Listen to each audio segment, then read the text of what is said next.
December 1944. Deep in the heart of America, captured SS soldiers expected starvation, punishment, and despair. Yet instead, they were handed plates, piled high, with golden French fries and thick, creamy milkshakes. The men who had sworn loyalty to Hitler sat stunned in a prison camp that fed them better than their own families back home. How could their sworn enemy treat them with such abundance, and what did it make them realize about everything they thought they knew? December 1944. The snow was deep in Germany, and the soldiers of the SS were cold, hungry, and tired. For years they had been told that the war would bring them victory, that their nation was strong, and that their enemies were weak. But by now, they marched through towns that had no food, slept in barns with no heat, and ate bread so thin, it seemed to vanish in their hands. Bombs had ruined factories and rail lines, and the skies were filled with planes that were not theirs. Families at home waited in fear, standing in long lines for scraps of meat and a little oil to cook with. The men had grown used to blackouts, to hunger, to always being told that they must give more, even when there was nothing left to give. When capture came, many of them believed it would mean the end. They had been warned that the Americans would treat them harshly, beat them, starve them, even kill them for revenge. Rumors spread in whispers as they were marched away from the battlefields, guarded by young American soldiers who looked surprisingly calm and well-fed. The SS prisoners expected to be thrown into dark cells, given only crusts of bread and dirty water. Their boots were worn, their uniforms stiff with mud, and their stomachs ached with emptiness. Fear pressed down on them like the cold. The journey was long. They were packed into a train that crossed the sea and the vast land beyond. When at last they arrived, they found themselves not in a ruined camp of wood and stone, but behind clean rows of barbed wire, stretching out under the wide sky of the American Midwest. The air smelled different here, less of smoke and rubble, more of soil, pine, and fresh winter wind. The camp looked almost neat, with wooden barracks lined in order and paths cleared of snow. There were guard towers, yes, and rifles always near, but the place felt strangely calm. The prisoners were lined up and counted. Their names were written down. The guards spoke firmly, but without shouting. Some even offered them blankets and pointed them to warm buildings. This was not what the men had been taught to expect. They told themselves that it must be a trick, that the cruelty would come later. Still, as they were led to the mess hall, something stirred in the air that felt almost like relief. It was then, standing outside the long hall, that they caught at the smell of food. Not the thin soup they knew from army kitchens, not the burnt crusts they had chewed on in the ruins, but something heavy, rich, and strange. It was the smell of hot oil, of frying potatoes, of meat sizzling on a flat stove. The prisoners looked at each other, confused, almost angry at the hunger that suddenly rose inside them. One whispered, "This cannot be real." They stepped inside, not knowing that the first shock of their new lives was waiting on the trays ahead. The first meal was only the beginning. The prisoners stood in line with their tin trays, waiting as steam drifted from the counters. They expected a thin ladle of watery broth, perhaps a slice of dry bread. Instead, scoops of golden French fries fell onto their trays, piled so high that some of the men froze in place, staring. Beside the fries came thick slices of meatloaf, dark with gravy that smelled of onions and pepper. A roll, warm from the oven, was dropped into their hands. Then, to their shock, came a tall glass filled with a white drink that looked too rich to be real milk, cold and thick, with froth at the top. A few sipped it with trembling lips and found it sweet, creamy, unlike anything they had tasted in years. Some prisoners whispered that this was impossible, that America was tricking them, but the food was real, and their hunger made them eat every bite. In the days that followed, the surprises did not end. The camp's kitchen seemed to work like a machine. Huge silver pots boiled on stoves that never went cold. Bread came out by the hundreds of loaves, stacked high on carts that rolled into the hall. There were refrigerators the size of small rooms, filled with butter, cheese, and fruit. To men who had fought over a few shriveled potatoes back home, this was like seeing a world from a dream. They watched in silence as American cooks moved with practiced speed, never short of supplies, never worried about running out. One morning, a truck arrived at the gates. On its side was painted a red and white sign, Coca-Cola.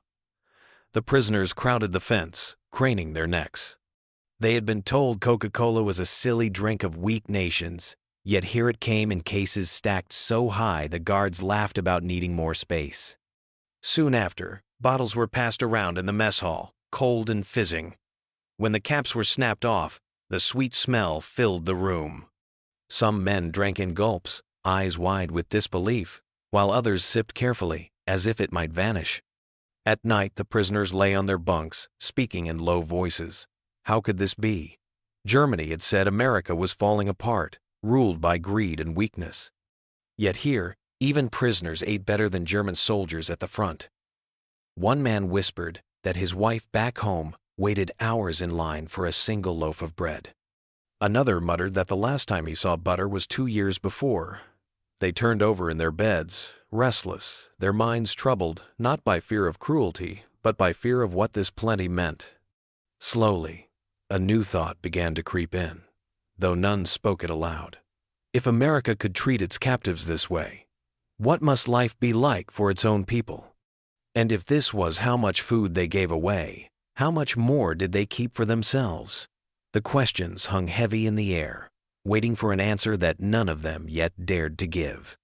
Snow had fallen heavy outside the camp, covering the wire and the towers in a thick white sheet. Inside the barracks, the prisoners huddled together, rubbing their hands for warmth, speaking less each night. By now they had grown used to the strange rhythm of this new life. The roll call each morning, the steady meals, the sound of trucks bringing more supplies. But something deeper was beginning to stir inside them. At first it was small, no more than a whisper in the back of the mind. Yet each meal, each act of calm treatment, made that whisper louder. The turning point came in late December, on a day unlike the rest. Word spread through the camp that it was a holiday in America, and the prisoners were told there would be a special dinner. Many scoffed at the idea, saying it was only for the guards, that the men behind the wire would get nothing more than boiled potatoes. But as the sun set, the smell of roasted meat drifted over the snow. It was stronger than anything yet. When the prisoners were led to the mess hall, they stepped into a room, bright with light and heat. On the tables waited platters of turkey, roasted golden, carved in thick slices.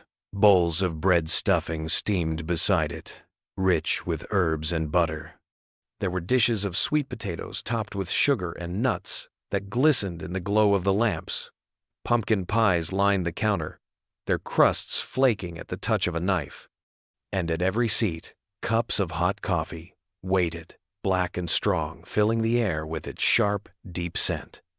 The prisoners sat in silence at first, their eyes moving from the food to each other, as if to confirm this was real. Then the guards told them to eat, forks scraped on plates. Some men devoured their share quickly, unable to hold back, while others ate slowly, their hands shaking. One soldier, once proud in his black SS uniform, held a slice of pumpkin pie and whispered that his children had never tasted anything like it. Another wrote in his diary that night, "Today I saw a feast, not for victors, not for friends, but for us, the beaten." The power of that moment was not only in the food, but in the meaning behind it. They had been taught that America was weak, selfish, full of chaos. Yet here, in the middle of war, the enemy gave them more than their own leaders had ever given their people. The milkshakes and French fries they had first tasted now seemed part of a larger truth. This nation was not starving, not broken, but rich in a way that felt unshakable. In the weeks that followed, small acts of kindness added to this feeling. A guard shared an extra apple, laughing as he tossed it over the wire. A civilian volunteer came in to teach English, patient and cheerful, offering pencils and notebooks as if they were gifts.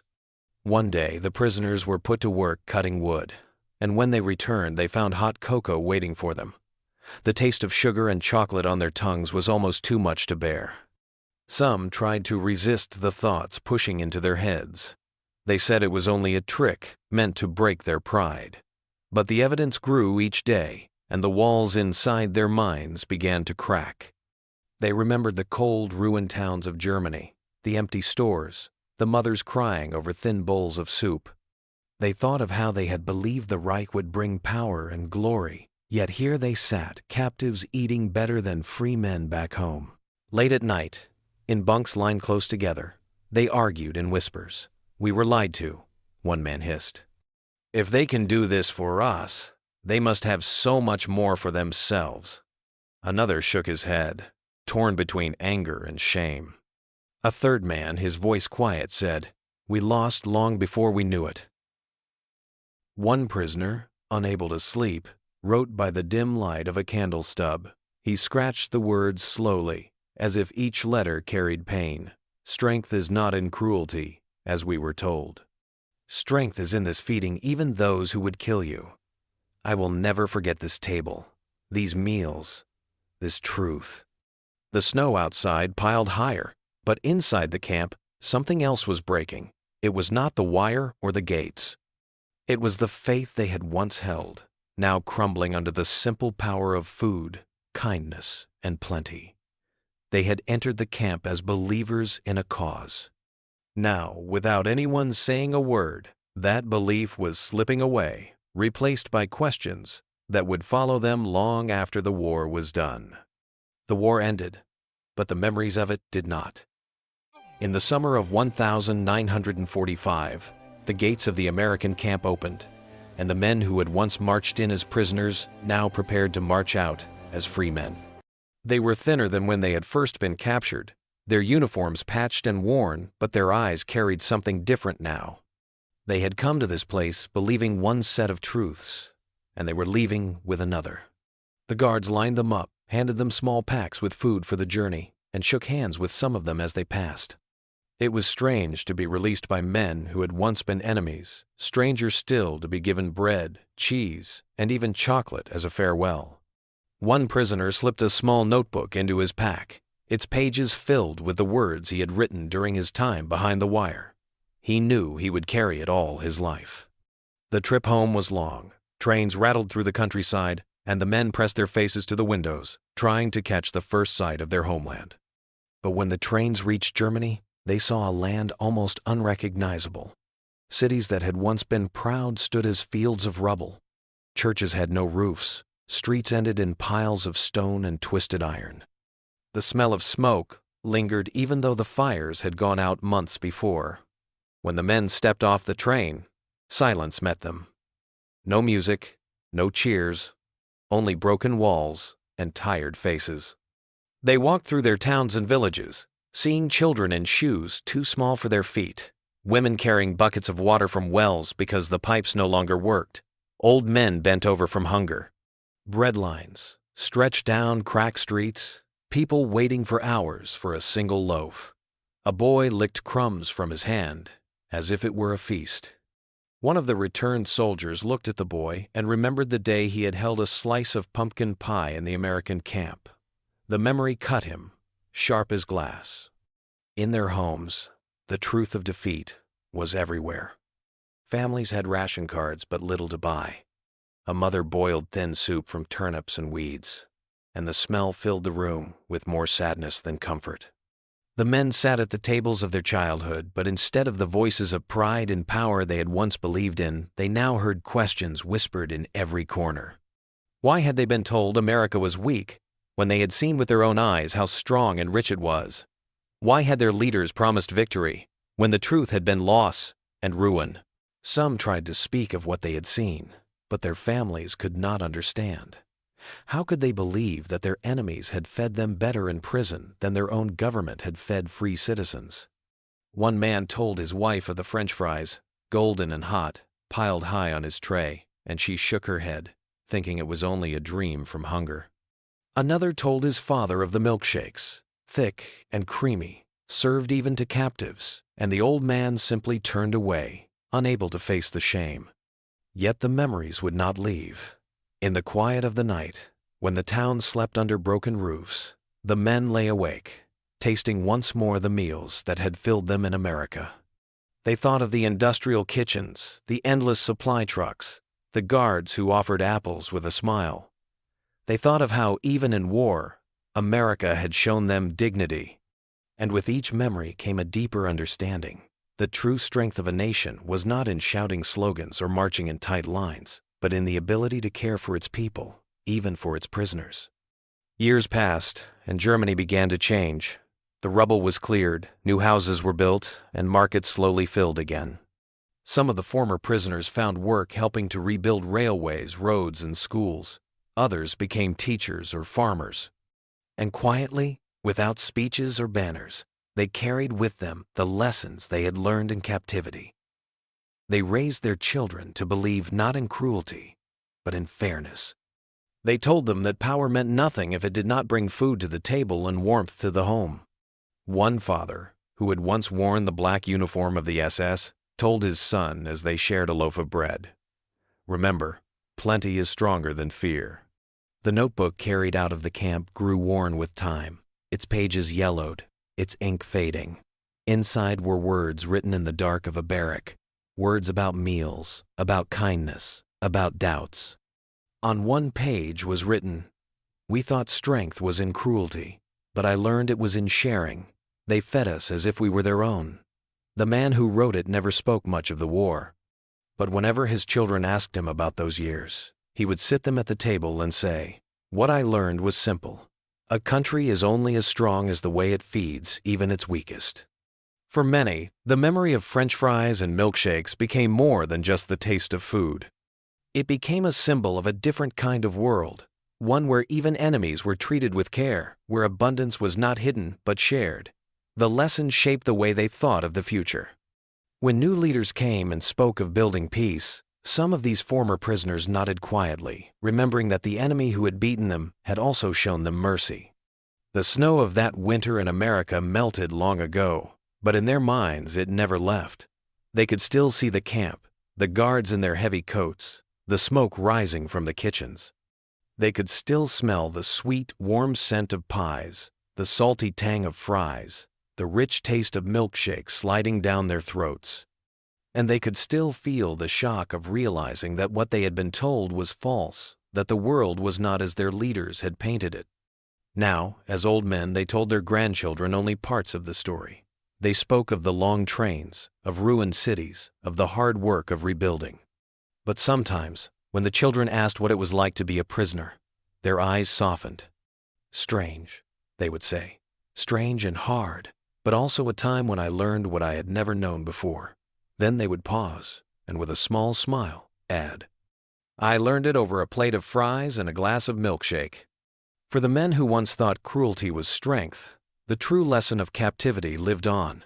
It was not written on banners or shouted in parades. It was carried in memory, in family tables, in quiet teachings passed down through the years. And it whispered to anyone willing to hear, true power is not in breaking others down, but in lifting them up, even when they are your enemy. That was the legacy they carried home, the gift they never expected, the truth born not from battle, but from a meal shared in a prison camp far from home.